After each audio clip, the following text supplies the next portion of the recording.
নমস্কার, আমার মিষ্টি ইজ দ্য হিস্ট্রি ইউটিউব চ্যানেলে সকলকে স্বাগত। আজকে একটি নতুন ভিডিও নিয়ে আমার ইউটিউব চ্যানেলে আলোচনা করব। তথ্য এবং তথ্যের সমন্বয়ে তুলনামূলক ইতিহাস, সেই সঙ্গে বেশ কিছু ইতিহাস প্রত্নতাত্ত্বিক ও সাহিত্যিকদের কিংবদন্তি, কিছু কাহিনীকে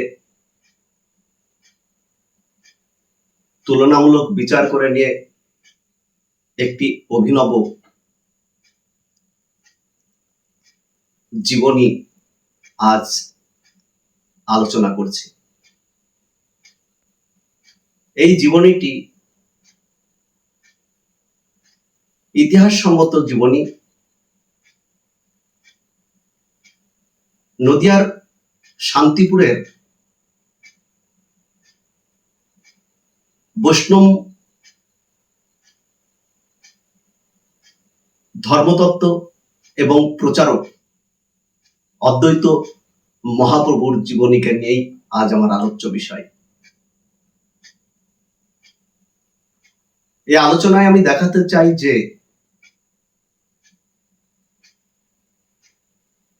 নদিয়া খ্যাত তথা বিশ্বের এক অপার ধর্মপ্রচারক তথা বৈষ্ণব ধর্মের এক মহান ব্যক্তিত্বকে নিয়ে, যার জন্ম হয়েছিল শান্তিপুরে, আর যাকে কেন্দ্র করে শান্তিপুর আজ মহা ধামে পরিণত হয়েছে। সেই চৈতন্য মহাপ্রভুর সহসঙ্গী অদ্বৈত মহাপ্রভুর জীবনীকে কেন্দ্র করে আমার আলোচ্য বিষয়। আমাদের এই ইতিহাসে আমরা দেখতে পাই অদ্বৈত মহাপ্রভু, যিনি কিনা শ্রীহট্ট জেলা থেকে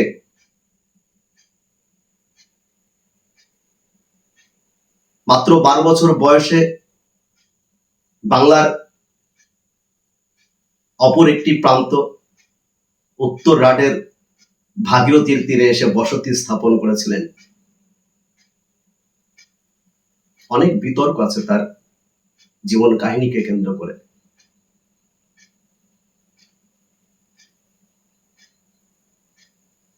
শ্রীহট্ট তখন ছিল ছোট্ট একটি মহাজনপদ। সেখানকার লাউড পরগনার নবগ্রাম, এখানে ছিলেন একজন জমিদার রাজা দিব্য সিংহ। এই দিব্য সিংহের মন্ত্রী এবং পরামর্শদাতা ছিলেন কুবের মিশ্র নামে এক বিশিষ্ট বৈদিক ব্রাহ্মণ পণ্ডিত।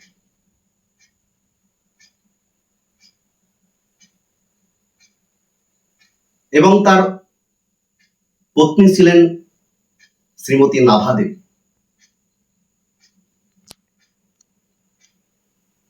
মাঘ মাসের কোন এক শুক্লপক্ষের সপ্তমী তিথিতে কুবের মিশ্রের বেশ বয়সকালে তাদের একটি পুত্র সন্তানের জন্ম হয়, যার নাম কুবের মিশ্র রেখেছিলেন মঙ্গল। এই পুত্রের সুন্দর আঁখির জন্য তার পত্নী তার এই পুত্রের নাম রেখেছিল কমলাক্ষ। যাই হোক, তারপরে আমরা দেখতে পাই যে কুবের মিশ্র শেষ পর্যন্ত তিনি লাউড পরগনা নবগ্রাম ত্যাগ করেছিলেন। একটি রাষ্ট্রীয় সংকটে পড়েই তার এই নবগ্রাম ত্যাগ 1444।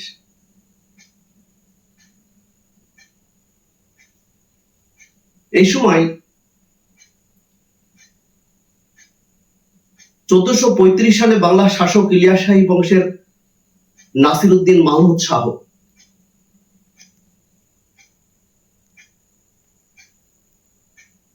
তিনি যখন সুলতান হলেন বাংলার, তখন শোষণ নিপীড়নের মাত্রা অত্যধিক বৃদ্ধি পেয়েছিল। সেই সঙ্গে চলছিল জবরদখল, আর হিন্দু ধর্ম সহ অন্যান্য ধর্মের মানুষের ধর্মান্তরকরণ। তো কুবের মিশ্র সেই সময় পর্বে ধর্ম রক্ষার জন্য এবং তার জমিদারের আর্থিক সংকটের জন্য তিনি নবগ্রাম ত্যাগ করে চলে আসেন বাংলার ভাগীরথীর তীরে ফুল্লবাটি অঞ্চলে।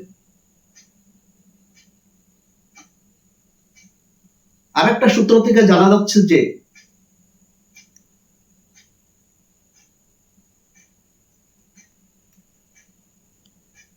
সেই সময় মোহাম্মদ বিন তুগলক দিল্লির সুলতান ছিলেন।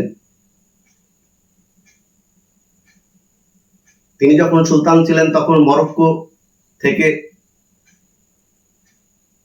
ইবন বতুতা নামে এক বিখ্যাত পণ্ডিত ব্যক্তি তারা সবাই এসেছিলেন দূত হিসাবে। এই ইবন বতুতা ভারতবর্ষ থেকে সুদূর জলপথে মালদ্বীপ যান। মালদ্বীপ থেকে তিনি চলে আসেন জলপথে গঙ্গাসাগরে। সেখানে কুপিলমণির আশ্রম থেকে তিনি সুদূর ভাগীরথী নদী ধরে গৌড়ের পথে রওনা দেন।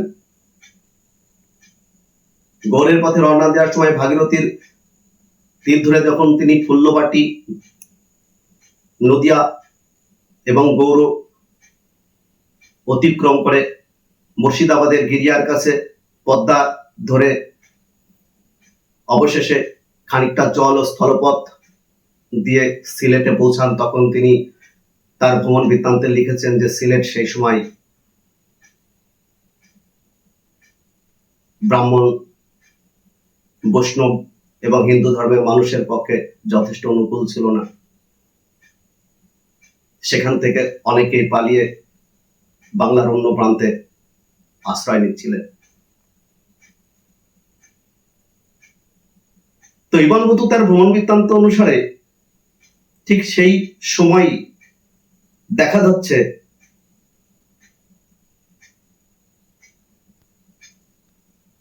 আরেকজন বৈষ্ণব পণ্ডিত, যিনি কিনা চাকা দক্ষিণ গ্রামের বাসিন্দা শাস্ত্রজ্ঞ বৈদিক ব্রাহ্মণ উপেন্দ্রনাথ মিশ্র সপরিবারে নদিয়ার ভাগীরথী নদীর খানিকটা দক্ষিণ দিকে এসে বসতি গড়ে তুললেন। এই উপেন্দ্রনাথ মিশ্র আর কেউ নয়, ইনি নিমাই পণ্ডিতের পিতা, জগন্নাথ মিশ্রের পিতা। তো যাই হোক, বর্ণসূত্রে এবং কর্মসূত্রে পূর্ব থেকেই কুবের মিশ্রের সঙ্গে উপেন্দ্রনাথ মিশ্রের যোগসূত্র ছিল। তারা যখন জন্মভিটা থেকে ছিন্নমূল হয়ে এই ভাগীরথীর তীরে এসে উপস্থিত হলেন, তখনও তাদের মধ্যে আবার সম্পর্ক ঘনিষ্ঠ হয়ে উঠল।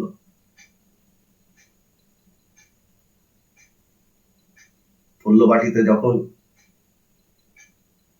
কুবের মিশ্র অবস্থান করলেন, তখন সেখানকার মতিলাল মৈত্র তার আভিজাত্যময় এরিয়াকে কেন্দ্র করে গড়ে উঠেছিল মতিগঞ্জ। সেখানেই তিনি অর্থাৎ কুবের মিশ্র বসতি স্থাপন করে বসলেন। মতিলাল মিশ্রের কাছ থেকে, মৈত্রের কাছ থেকে তিনি বেশ কিছু জমি ক্রয় করেছিলেন, আর কিছু জমি ভাগে নিয়ে চাষাবাদ করতেন। সেই সঙ্গে ফুল্লশ্রীতেই টোল খুলে তিনি ছাত্রদের পঠন পাঠন করাতেন।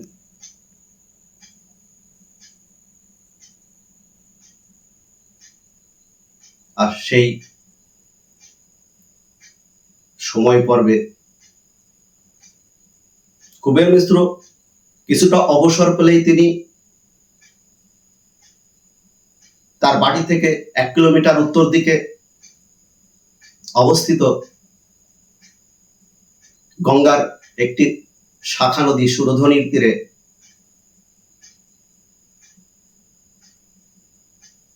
গিয়ে বাঁশের মাচার উপরে বসে বিশ্রাম নিতেন। বর্তমান যে স্থানটি অদ্বৈত পাঠ নামে পরিচিত। এই অদ্বৈত পাঠ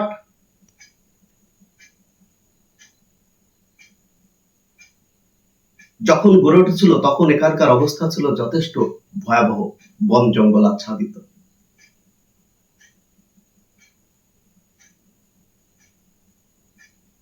অদ্বৈত পাঠে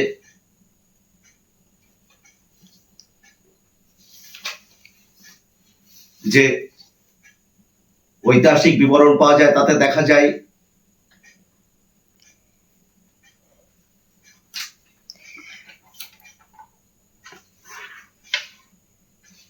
এখানে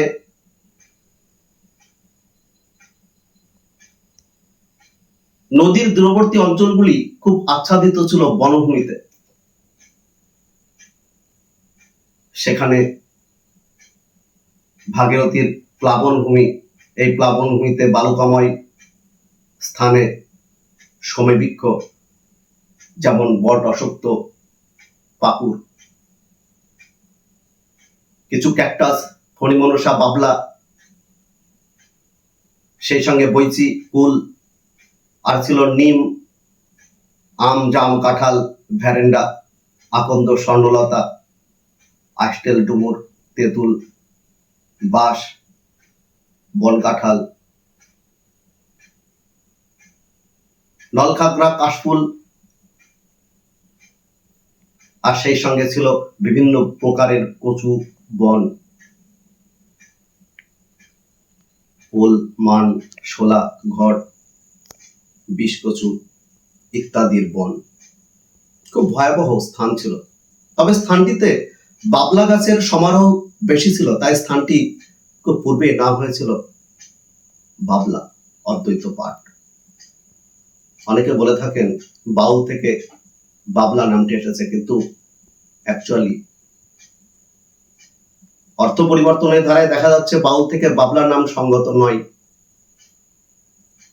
অর্থাৎ এখানে যে বাবলা গাছের সমারোহ ছিল তা সহজেই বোঝা যায়। এখানেই প্রথম কুবের মিশ্র একটা বিশ্রামাগার তৈরি করে সেখানে থাকতেন। পরবর্তীকালে তার পুত্র কমলাক্ষ এখানে একটা নিম গাছের তলায় সাধন ভজনা শুরু করেছিলেন এবং তৈরি হয়েছিল সেই অদ্বৈত পাঠ। যাই হোক,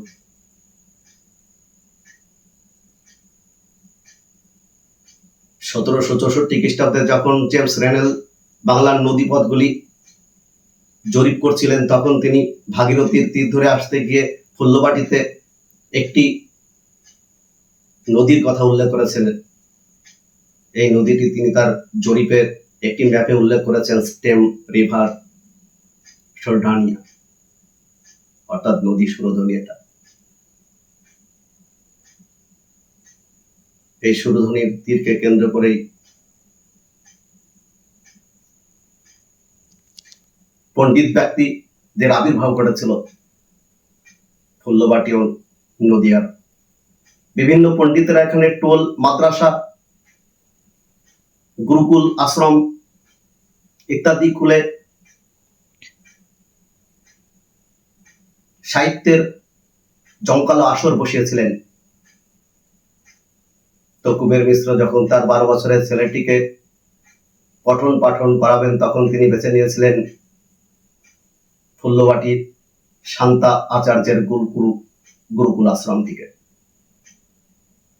এই গুরুকুল আশ্রমে কমলাক্ষ পঠন পাঠনের জন্য নিয়মিত যেতেন। এছাড়া এখানে তখন বনমালী ওঝারের টোল,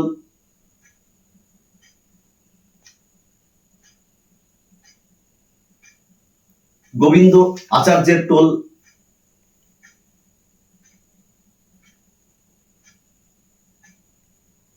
বিভিন্ন বাসুদেব সার্বভৌম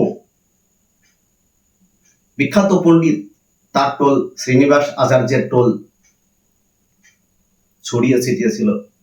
তবে শান্তাচার্যের টোল খুব নাম ও ডাক নিয়ে সমারোহের সঙ্গে ছাত্র পঠন পাঠনের কাজ করে চলছিল।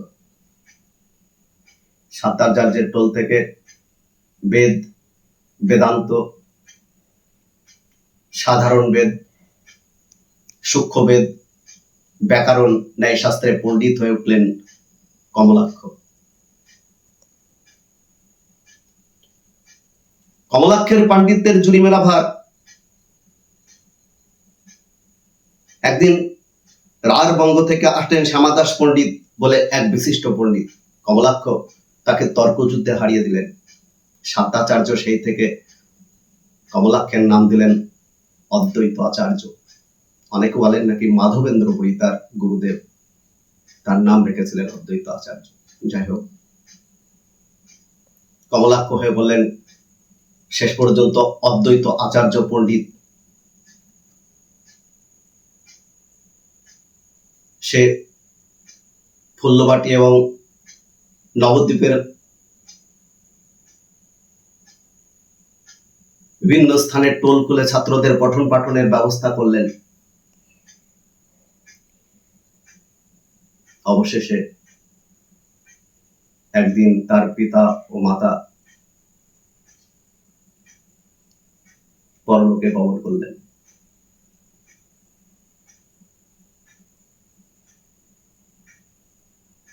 অদ্বৈত আচার্য সেই শোক মাথায় নিয়ে ছাত্রদের পঠন পাঠনের কাজ চালিয়ে যেতে লাগলেন। আর কৃষ্ণ নাম, ভক্তি মোহিত বদনে নিত্য সুরধ্বনির তীরে গিয়ে আকাশ পাতাল শুধুই ভাবতেন। একদিন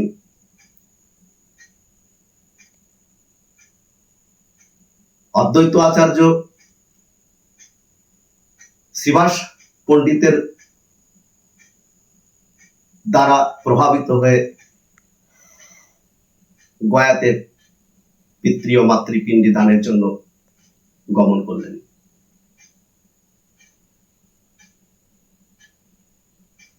গয়াতে যাওয়ার পরামর্শ তিনি অবশ্যই পেয়েছিলেন, জানা যায় শ্রীবাস আচার্যের নিকট থেকে। গয়াতে রওনা দিয়ে তিনি গয়ার পথে পথে ভ্রমণ করতে করতে শেষ পর্যন্ত তার সঙ্গে মাধবেন্দ্র পুরীর সাক্ষাৎ হয়। এই মাধবেন্দ্র পুরী তাকে কৃষ্ণ নাম শোনান। মাধবেন্দ্র পুরীর কৃষ্ণ নামে মোহিত হয়ে সে দিক বিদিক দিশেহারা হয়ে শুধু কৃষ্ণ নামে মাতোয়ারা হয়ে ওঠে। তারপর শান্তিপুরে ফিরে আসেন। আমরা জানি তখনও শান্তিপুরের নামটি আসেনি, কারণ ফুল্লবাটি অঞ্চলটি দ্বিধা বিভক্ত হয়ে যায়। কারণ শান্তিপুরটি হয়ে যায় শান্তাচার্যের নামের সঙ্গে যুক্ত হয়ে শান্তিপুর, আর ফুল্লবাটি বর্তমানের ফুলিয়া গ্রাম। তো শান্তিপুরে একদিন উপস্থিত হলেন মাধবেন্দ্র পুরী আচার্যের নিকট। অদ্বৈত আচার্যকে তার এত ভালো লাগতো, শেষ পর্যন্ত তিনি অদ্বৈত আচার্যের নিকটই রয়ে গেলেন, সেখানে কুঠি স্থাপন করে থাকলেন। এরপর একদিন অদ্বৈত আচার্যকে মাধবেন্দ্র পুরী আবার পুনরায় বৃন্দাবন, মথুরা, গয়া, কাশী ভ্রমণের আদেশ দিলেন। তো দ্বিতীয়বারের জন্য অদ্বৈত রওনা দিলেন বৃন্দাবন, মথুরার উদ্দেশ্যে। বৃন্দাবনের পথে পথে ঘুরতে ঘুরতে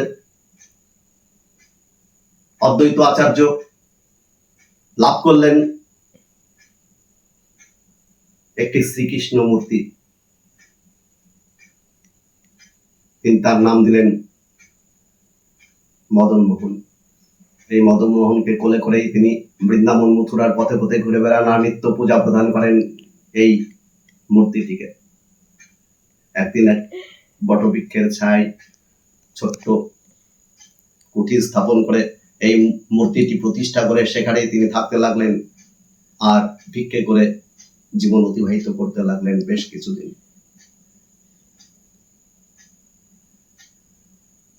তারপর দেখা যায় যে সেখানকার দামোদর চৌবে এবং তার স্ত্রী একদিন অদ্বৈতের কাছে এসে এই মূর্তিটি প্রার্থনা করলেন।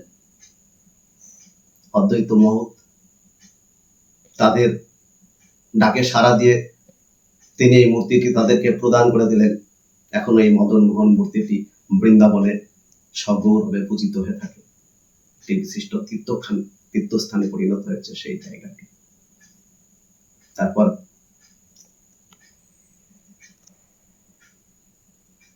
অদ্বৈত বৃন্দাবনের পথে পথে ঘুরছেন। হঠাৎ একদিন বিশাখা অঙ্কিত কোন একজন চিত্রশিল্পী হয়তোবা তার একটি কৃষ্ণের চিত্রপট লাভ করলেন। সেই সঙ্গে তিনি গণ্ডকী নদীতে শালিগ্রাম একটি শিলা লাভ করেছিলেন। এই দুটি সঙ্গে নিয়ে তিনি ফিরে আসতেন তার আশ্রম শান্তিপুরে। এসে এই দুটিকে নিত্য পূজা প্রদান করতে লাগলেন। শেষ পর্যন্ত মাধবেন্দ্র পুরী বললেন, তোমাকে এর সঙ্গে আরো একটি বিগ্রহকে পূজা করতে হবে। রাধারানীর একটি চিত্রপট তিনি তার সঙ্গে কি অদ্বৈতের হাতে তুলে দিলেন এবং অদ্বৈতকে কৃষ্ণ নাম প্রচারের জন্য তার শিষ্য করে নিলেন। মাধবেন্দ্র পুরীর শিষ্য হওয়ার পর থেকে অদ্বৈত শুধু কৃষ্ণ নামে মাতোয়ারা হয়ে উঠলেন। আর কৃষ্ণের আগমন তিনি তার ভূমিতে প্রার্থনা করলেন। অবশেষে তার এই প্রার্থনাই জানা যায় নাকি কৃষ্ণের এবং রাধার যুগল বিগ্রহ রূপে গৌরাঙ্গের আবির্ভাব ঘটেছিল নদিয়ার নবদ্বীপের শান্তিপুরে।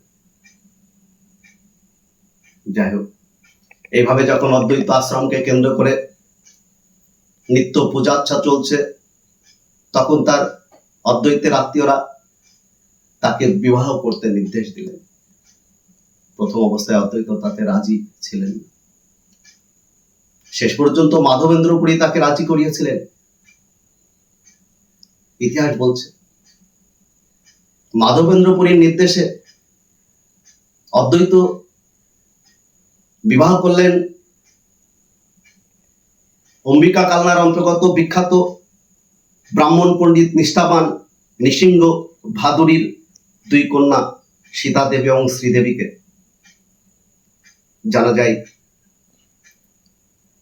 পাল বংশের শেষ রাজা গোবিন্দ পালকে পরাস্ত করে তখন বল্লাল সেন বাংলায় কৌলিন্য প্রথা প্রবর্তন করেছেন।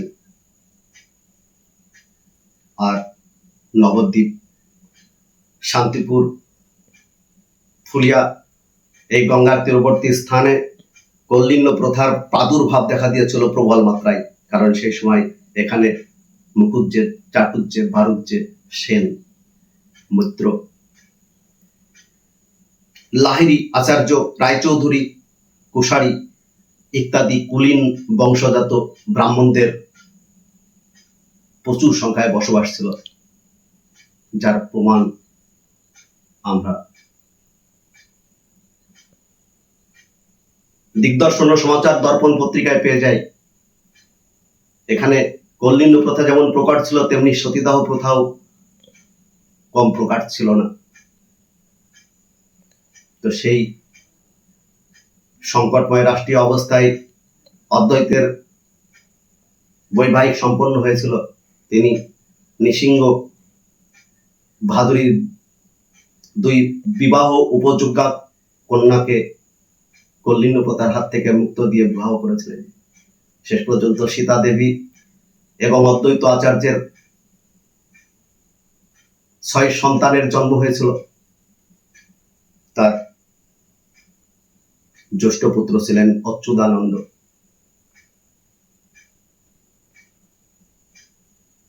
এরপর তিনি পুরীতে গমন করেছিলেন। বেশ কিছুদিন পুরীতে কাটিয়েছিলেন অদ্বৈত আচার্য। সেখানে তিনি শ্রী গৌরাঙ্গের কাছ থেকে বিদায় নিয়ে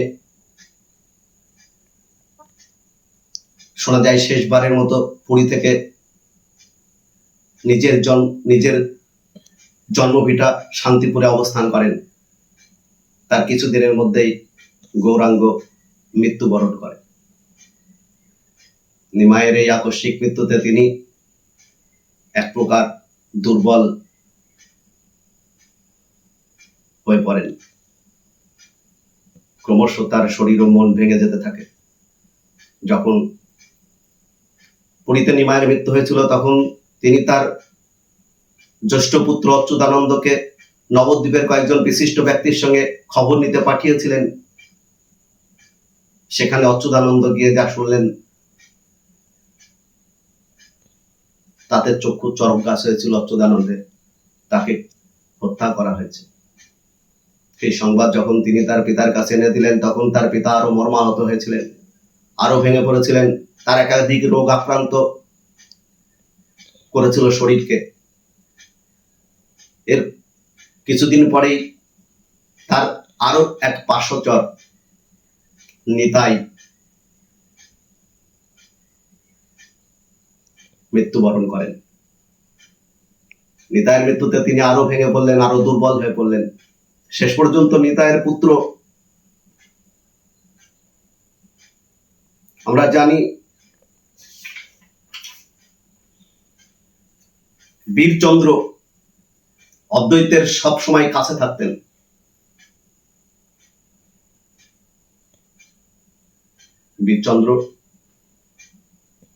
বীরচন্দ্রের কাছে একদিন অদ্বৈত প্রার্থনা করেছিলেন, সকল বৈষ্ণবকে ডাকো,